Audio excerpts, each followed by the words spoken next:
welcome to Bear Archery's Hunting 101 podcast, where hunters new and old come to learn and find inspiration from stories of hunts gone by. Everyone is welcome to enjoy the outdoor way of life, and there is no better time to start than right now. So let's head into the great outdoors with your host, Dylan Ray.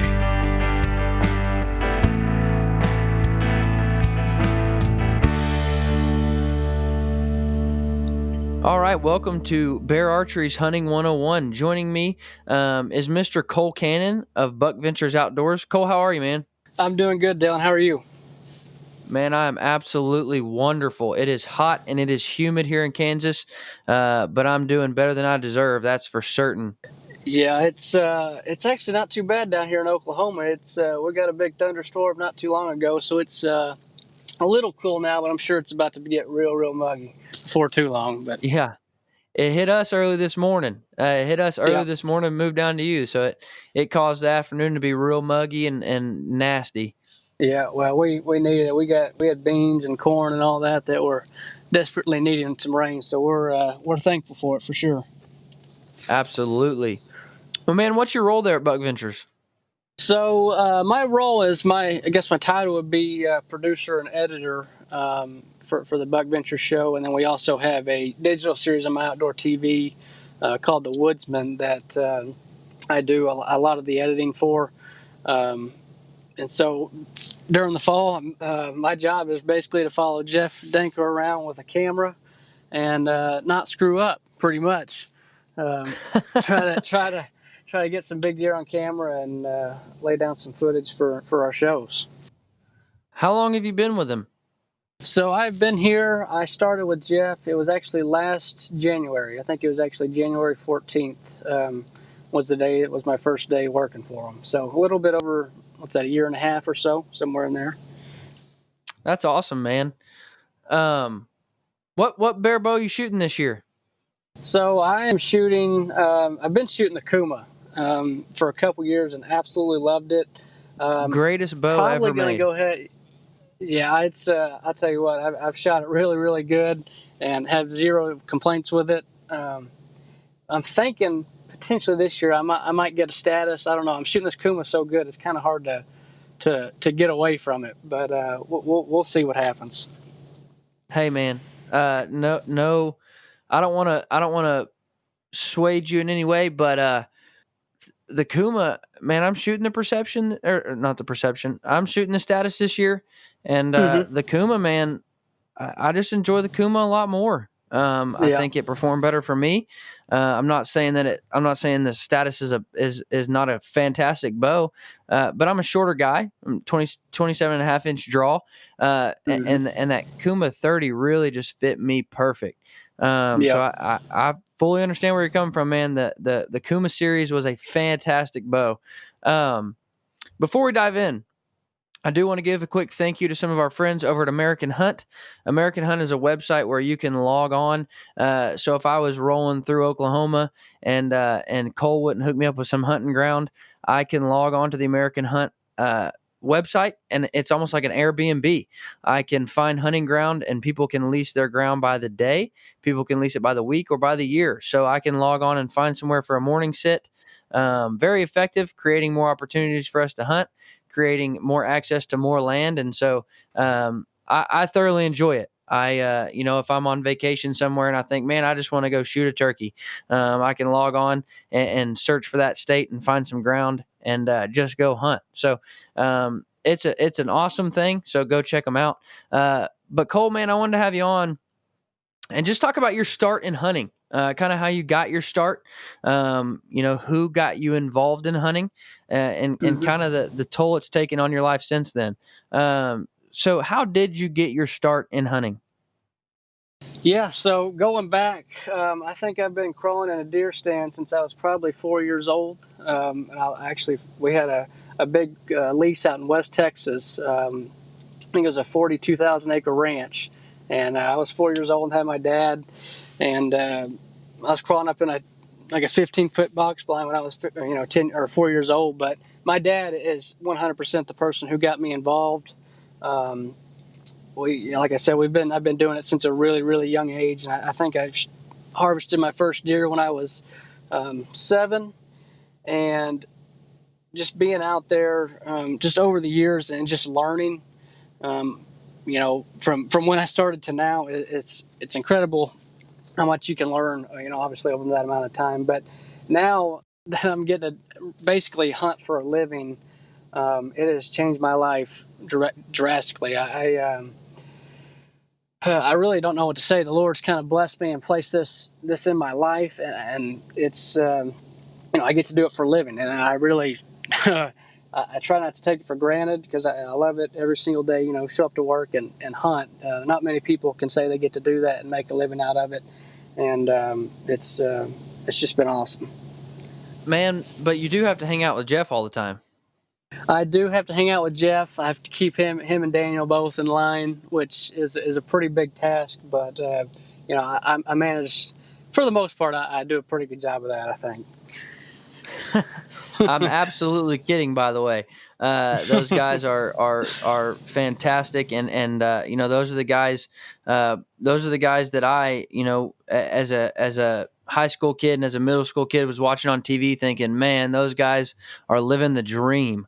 And so I thoroughly enjoy watching those guys, and Jeff, I feel like is one of the most genuine guys in the industry, and so. So what do you think? What would your life, and this is kind of a hard question because, like you said, your living is made in the outdoor industry. But what do you think your life would be like without hunting? It would be pretty boring, I think. To be honest with you, sports was a big part of my life growing up too. So, I don't really know. I'm a short guy too. I'm 5'6", 5'7", not very big. So I probably wouldn't be playing any professional sports. But I imagine if I wasn't hunting, I'd have some desk job, working 10 hours a day, sitting behind a desk at a computer and not really enjoying it. So I like to not think about that. I try to be thankful for what I got and not, work hard and keep my job and not have to go do something that I, feel like I wouldn't enjoy. That's for sure. Right. So who are the key players getting you involved in hunting? So the biggest one is without a doubt my dad. Like I said, he took me out when I was super, super young. We would, no matter what kind of hunting it was, whether we were deer hunting or waterfowl, dove hunting, whatever it was, he would make the time to take us, me and my brother, my friends, and go out and introduce us to it and have us spend time in God's outdoors and just, and another big part of that is some of my friends that I created through that. We've made a lot of memories, just me and my buddies going out and dove hunting or deer hunting, whatever it was. So all the credit for that, though, is going to go to my dad, just getting me involved and helping me create this passion that I have for hunting. It's definitely come from him. So now that you get to make a living off of hunting, and now that you have some pretty cool connections in the industry, do you get to hook your dad up on some cool stuff? I've tried to. One good thing is I can get him some product pretty cheap. So if he needs something, I can definitely help him out on that. And I can get him out on some hunts if I can get him to spend just a little bit of money. But we'll see. I'm trying to get him to go on some big elk hunts or a moose hunt or something. But that's we'll see what happens down the road. Yeah, I feel like my dad is the exact same way. I'm like, Dad, just spend $100. Nope, I'd rather not. Yeah. I'll just shoot my deer. I'll just shoot my deer down here in Arkansas, and I'll be fine. No, he spent some money. He's got a few leases himself. One in Oklahoma and then down in Texas. But it's hard to get him to spend $10,000 or $12,000 to go on an elk hunt. A good elk hunt, which I totally understand. I can't blame him for that. But we'll see. Maybe one day I can hook him up and get him on one of those hunts of a lifetime. But we'll see. Yeah, that'd be awesome, man. So what's the most memorable hunt you have with your dad? Let's see. Probably one of the most memorable. I can't remember exactly how old I was. I believe I was 7 or 8, maybe. We were out in West Texas. I think it was near Graham, maybe. and we were in a blind. It was actually me, my dad, and my brother. And we were on a place that had some decent deer. It wasn't one of those places that you could just shoot a giant. But never forget, we were in a box blind and had a wheat field, and he looked out the window towards the wheat field and just opened it up real quick and looked out and then closed it. And me, I was being kind of cocky, I guess. I go, I'm going to look out that window again just to make sure that he didn't miss something. And sure enough, I opened it up and just a peek, and there's probably one of the biggest deer that's ever been taken off of that ranch that literally had just popped out. And my dad ended up calling to the deer, and the deer came into about, I think, probably 50, 60 yards. My dad ended up shooting him with me and my dad and brother all in the blind.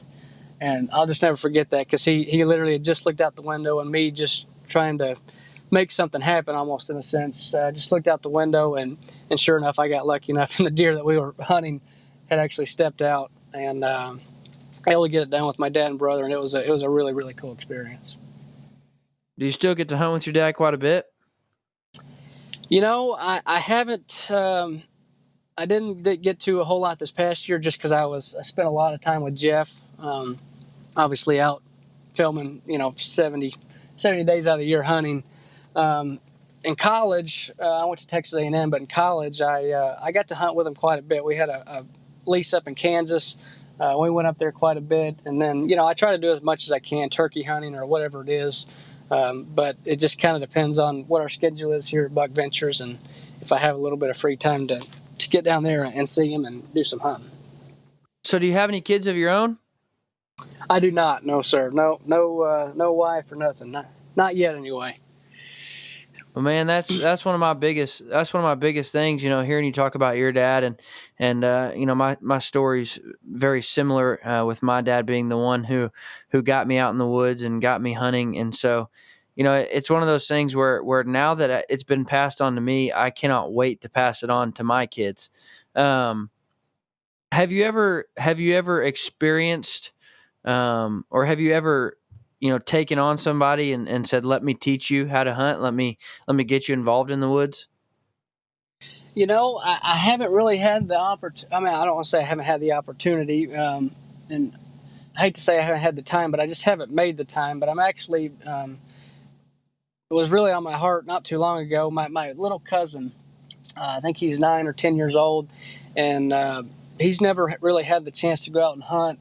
And I actually spoke with my dad not too long ago, and I'm somehow, some way, I'm going to get him onto our Oklahoma lease and hopefully get him on his first deer and video it. And I really want to get him involved. My family members that I know that they would enjoy it, but they just haven't had the opportunity.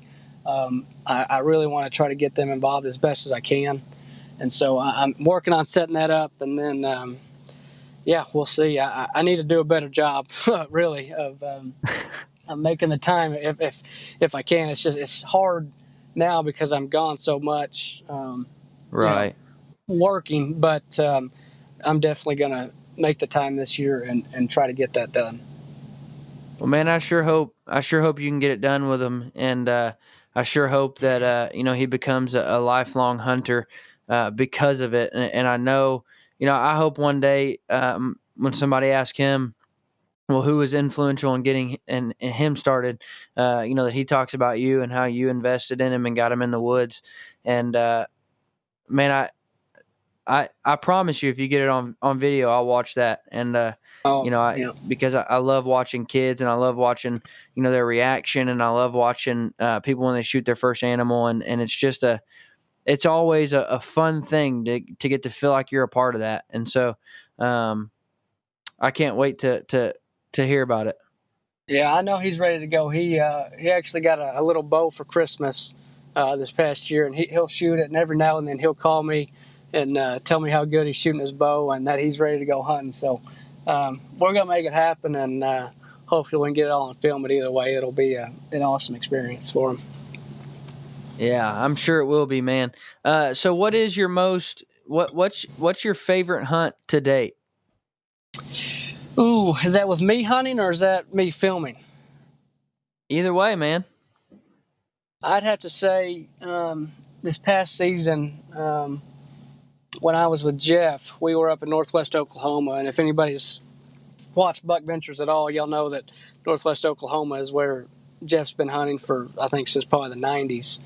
But we were going after this deer called the Griffin buck. He had only been daylight, I think twice in the past 3 years, maybe.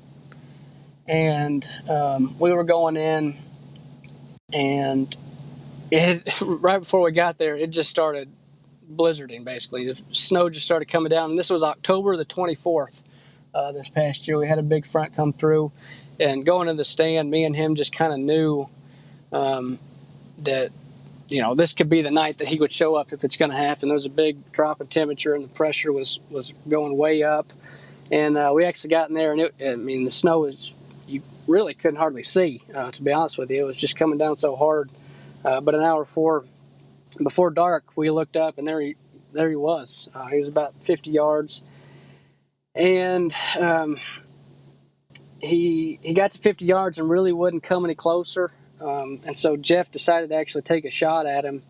And basically, the deer ducked just a bump, and Jeff hit him high and kind of backstrapped him.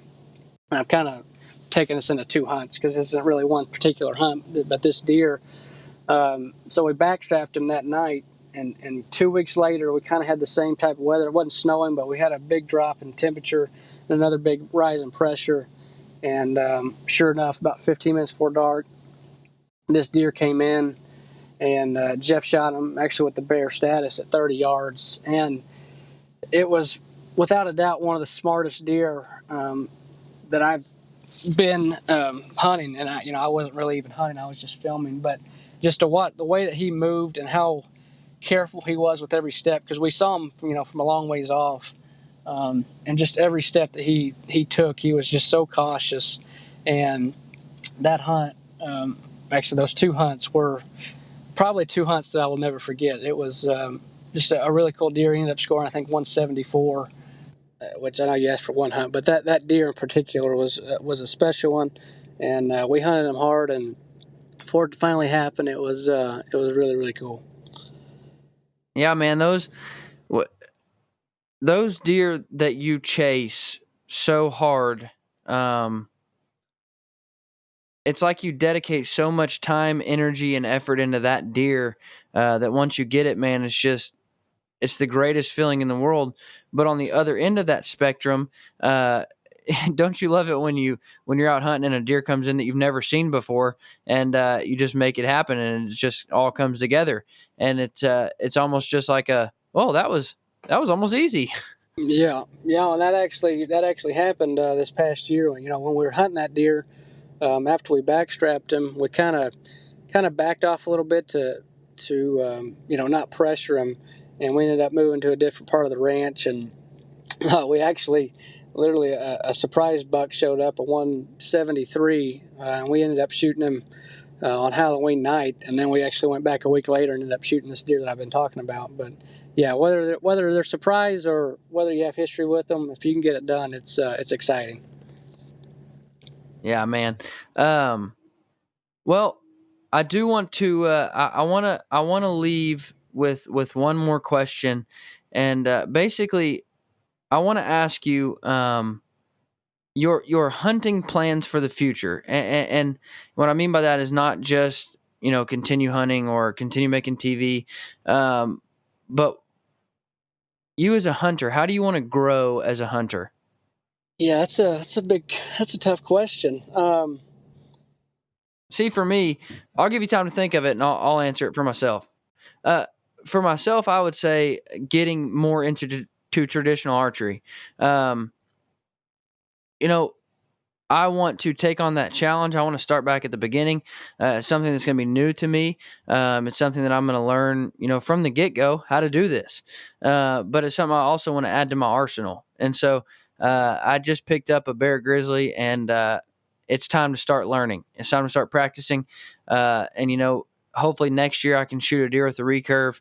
And that's my goal, is for 2021, shoot a deer with a recurve. So hopefully we can make it happen. Yeah.